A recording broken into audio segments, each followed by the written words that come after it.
How y'all doing? Good, how are you? Pleasure to be here. Listen, first of all, congratulations on Zombies 4. Okay, that's an accomplishment. Now, day one, when you walked into the set of Zombies 1 originally, did you think that you would still be in Seabrook 4 movies later? No. I didn't even know if the movie would be made. I was like, this would be awesome if we get like 2 weekends on Disney Channel. That's what I was thinking during Zombies 1. Yeah. And that was my first experience doing anything ever, so I like had nothing to compare it to. I was just living this crazy adventure. And I'd say that's the biggest difference coming to Zombies 4 is like I think me and Meg were both really on top of everything. We really took our positions as producers on this one and we know this world now and we know what the people love about it and we had many creative ideas to try to make it just more exciting. Yeah. You agree with that, Meg? Yes, it's very surreal. It's really cool. Yeah. Can't believe it. Now, in this film, your characters, mentor the up-and-coming characters. Do you feel that you took over that same kind of role offset as well with individuals? I feel like you probably did. Yes. We were just talking about how there's so many parallels between everybody and the movie and relationships and whatnot, but for me the biggest thing was trying to figure out how to step into a leadership role and just be a mentor, or not even that, just a shoulder, for someone if they need, or just to answer a question or whatever.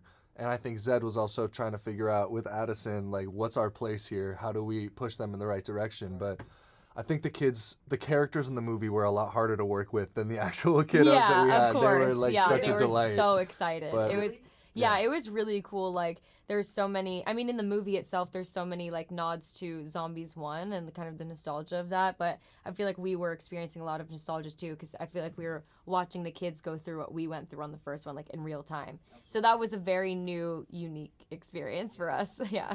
Nice. What do you think you want your characters, Zed and Addison, to leave their legacy, not just in Seabrook, but for the franchise as a whole? Great question. I love this interview, Kenny. Thank you. Okay, no, come on now. No, of course. But I don't know. I think that what Zed and Addison think that they want definitely changes in this movie. They have their heads in completely different places. But I don't know. I've always been a believer that being kind and just spreading positivity has such a bigger impact than we might think.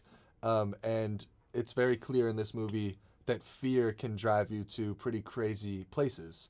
So I that's why I'm so grateful to be a part of this franchise, because the message of acceptance and being open-minded and not being judgmental is something that I really agree with. So I'm just proud to be a part of it.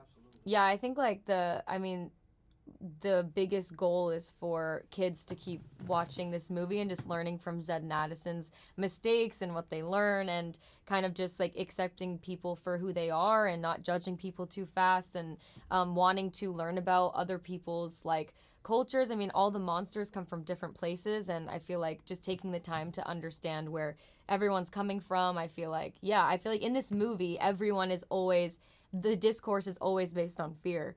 And once you like get past that and you start talking to people, you just learn that you're so much more similar than you are. And I think it's very important, especially right now. And I think just Zed and Addison like push that message, and that would be cool. Not even just kids, and literally anyone, but especially kids. Right. Well, thank you guys so much for your time. Really appreciate it.